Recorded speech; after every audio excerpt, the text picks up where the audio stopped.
By the way, we are rolling. I thought we'd just chat. I'm constantly iterating on my approach. And like, I don't know if you do this or how often you would change your approach or whatever, but I'll go from like, right, okay, like 3, 2, 1, let's go. Do you know what I mean? And then the person like to like rabbit in headlights. And then what I've found at the moment, I'm always trying to find like just easy ways to do things, right? And Yeah. so I'm like a bit of a fan of the cold open now.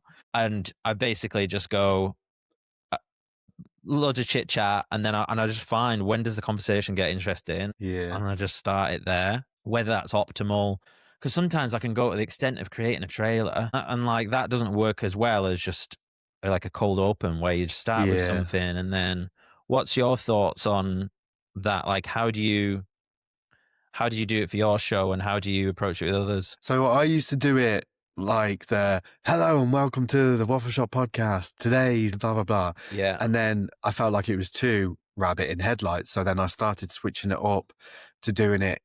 I would take almost like 3 quite punchy moments from the show and put it at the start, almost like a trailer, bit of music, and then go into like, today I'm joined by so-and-so, Yeah. like, let's get into it.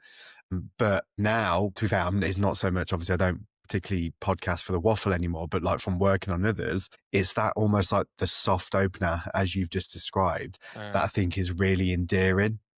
That I think people like, it eases people in. You get that almost like behind the scenes-esque, or what do they talk about when they're not recording? So obviously Yeah. a lot of these people, like when you've got their time with them, they almost like come with a list of points that they want to make, or, you know, they're going to say these really punchy social media clip-esque bits that they feel like, you know, their Stephen Bartlett moment.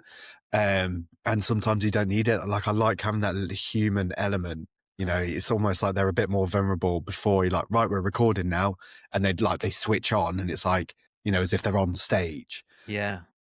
So it's a real mixed bag, but I think it depends on the show and the host as well, because I work on everything from like a corporate podcast right the way through to like independent creators. So it's a real kind of mixed bag of kind of like what feels right, who the audience is. But ultimately, mate, it's your show. So you can do whatever you want and whatever feels natural to you.